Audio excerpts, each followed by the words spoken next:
স্ক্যানিংয়ে ধৃত জঙ্গি জাভেদ মুন্সি সম্পর্কে চাঞ্চল্যকর তথ্য। মুম্বাই হামলার মূল চক্রী হাফিজ সঈদের ছেলের সঙ্গে বৈঠক করে জাভেদ। পাক অধিকৃত কাশ্মীরের মুজাফফরাবাদে তালহা সৈয়দের সঙ্গে জাভেদের বৈঠক। লাহোরের কাছে মুরিদকেতেও 3 বার গিয়েছিল জাভেদ। খবর গোয়েন্দা সূত্রে। মুরিদকেতে পাক জঙ্গি সংগঠন লস্কর ই তৈবার হেডকোয়ার্টার। মুরিদকেতেই ট্রেনিং দেওয়া হয়েছিল 26/11 হামলাকারী আজমল কাসাবকে। লস্কর ই তৈবার কমান্ডার ইন চিফ হাফিজ সঈদের ছেলে তালহার নির্দেশে কি বাংলায় আসে জাভেদ? একাধিক প্রশ্ন কিন্তু ইতিমধ্যেই আসতে শুরু করেছে। সরাসরি আমাদের প্রতিনিধি ময়ূক ঠাকুর চক্রবর্তী আমাদের সঙ্গে রয়েছেন। ময়ূক, যে উল্লেখযোগ্য বিষয় এবং চাঞ্চল্যকর তথ্য, নিঃসন্দেহে তাকে ভয়ঙ্করও বলা যেতে পারে যে একেবারে আজমল কাসাবের ট্রেনিং যেখানে হয়েছিল সেখানেই ট্রেনিং হয়েছিল এই জাভেদ মুন্সির, এবং সে তালহা সঈদের সঙ্গেও একাধিকবার বৈঠক করেছিল।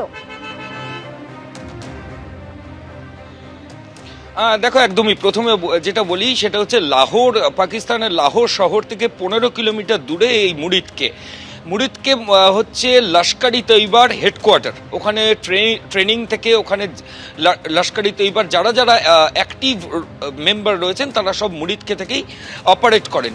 আমরা এখনো পর্যন্ত যে ইনফরমেশন পেয়েছি তাতে জাভেদ 3 বার এই মুরিদকেতে গেছিল, যে মুরিদকেতে 26/11 মুম্বাই হামলার অন্যতম চক্রী, যাকে গ্রেফতার করেছিল মুম্বাই ক্রাইম ব্রাঞ্চ। পরবর্তী ক্ষেত্রে তাকে জিজ্ঞাসাবাদ যখন করা হয় আজমল কাসাব যে তুমি কোথা থেকে এসেছো, গোয়েন্দাদের প্রশ্নের উত্তরে কাসাব কিন্তু জানিয়েছিল সে লাহোর মুরিদকে থেকে এসেছিল। আর যেটা এখানে গোয়েন্দা সূত্রে খবর যে জাভেদ মুন্সি সেও কিন্তু 3 বার মুরিদকেতে গেছিল ট্রেনিং নিতে।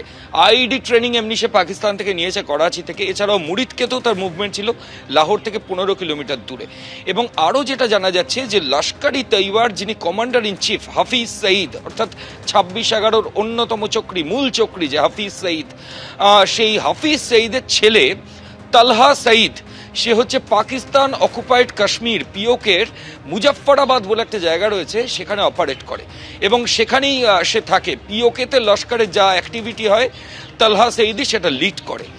এই জঙ্গি জাভেদ সে কিন্তু তালহা সঈদের সঙ্গেও মিট করেছে। এখন গোয়েন্দাদের যেটা মূল প্রশ্ন যে বাংলাদেশে ইন্টারিম গভর্নমেন্ট আসার পর বাংলাদেশের সঙ্গে এখন পাকিস্তানের সম্পর্ক ভালো, ওখানে পাকিস্তানের জাহাজ অ্যাঙ্কার করছে, পাকিস্তানের সঙ্গে ফ্লাইট যাতায়াত করবে, বাংলাদেশে এরকম একটা বাতাবরণ তৈরি হয়েছে। সেখানে জঙ্গিদের একটা মুক্তাঞ্চল কার্যত হয়ে গেছে বাংলাদেশ। এবং যে পাকিস্তানের জঙ্গিরা যারা বাংলাদেশে এতদিন পর্যন্ত আউটফিটগুলো অ্যাক্টিভ করতে পারেনি শেখ হাসিনার সময়, এখন সেই জঙ্গি গোষ্ঠীগুলো আবার আউটফিটগুলো ওগুলো ওখানে অ্যাক্টিভ করার চেষ্টা তারা করছে। এবং সেখানেই আর্মস করিডোর হিসাবে ওয়েস্ট বেঙ্গল এবং নর্থ ইস্টের বিভিন্ন রাজ্যকে তারা ব্যবহার করতে চাইছে। গোয়েন্দারা মনে করছেন যে এই যে ওয়েস্ট বেঙ্গল থেকে যাওয়া ক্যানিং হয়ে বাংলাদেশের দিকে জাভেদের যে মুভমেন্ট, এগুলোর পেছনে কার ইনস্ট্রাকশন রয়েছে। লস্করের হ্যান্ডলাররা জাভেদকে কন্ট্রোল করে, সেই তথ্য প্রমাণ ইতিমধ্যেই পেয়েছে। জাভেদ লস্করের হেডকোয়ার্টারে গেছে মুরিদকেতে, সেই তথ্য প্রমাণ হয়েছে। তাহলে কি তালহা সঈদ তিনি মিটিং করে এই যাবতীয় ইনস্ট্রাকশন দিয়েছেন? এখন তদন্তকারী আধিকারিকরা জাভেদকে জিজ্ঞাসাবাদ করে সেগুলোই জানার চেষ্টা করছে। ধন্যবাদ ময়ূক।